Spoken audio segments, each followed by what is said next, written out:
warahmatullahi wabarakatuh. Hai teman-teman, perkenalkan nama saya Ahmad Syakir itu, sekolah di SMP Negeri Kota Tegal. Saya akan membawakan cerita berjudul Benih Kejujuran. Kira-kira seperti apa ceritanya? Teman-teman, dengarkan ceritaku ya. Pulang sekolah, Farhan mampir ke kios Vario. Vario adalah seorang pedagang tanaman hias di dekat rumah Farhan. Dia sengaja mampir ke kios Vario untuk membeli pot. Tumben kamu ingin berkebun. Biasanya kamu lebih suka main game toh?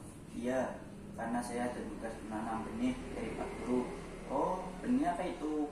Itu benih biji bunga matahari, atau biasa disebut kuaci. Wah, aku suka memakannya, tapi aku tidak suka mengupasnya. Hehehe. Farhan segera menanam benih itu ke dalam pot dan dia tulis namanya dengan menghiasinya dengan cantik. Hari demi hari Farhan menyiram tanamannya dan menengoknya setiap hari. Setelah 3 hari Farhan mulai panik karena tanamannya tidak tumbuh juga. Akhirnya ia bertanya kepada teman-temannya yang lain, "Teman-teman, apakah tanaman kalian sudah tumbuh?" "Belum, tanamanku juga belum tumbuh," kata Ika. "Kalau punyaku sudah tumbuh, tapi yang tumbuh malah rumput," kata Widi. Kalau aku udah tumbuh, bahkan sudah ada kuncup bunganya. Nih lihat fotonya. Setelah seminggu, Farhan dan Syaki mengumpulkan tugasnya ke sekolah. "Baik anak-anak, silakan letakkan tugas kalian di atas meja."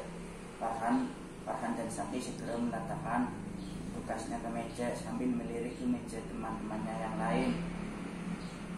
"Selamat kepada kalian yang tanamannya tidak tumbuh." "Loh, kok Bapak tidak salah ngomong?" "Tidak, memang biji benih bunga matahari itu memang tidak bisa tumbuh karena sudah diasingkan.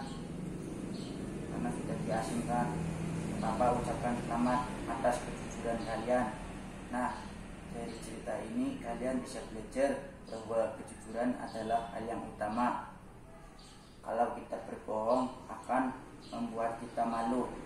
Nah, sekian dari cerita saya. Saya Ahmad Syakir itu pamit undur diri. Sampai jumpa. Wassalamualaikum warahmatullahi wabarakatuh.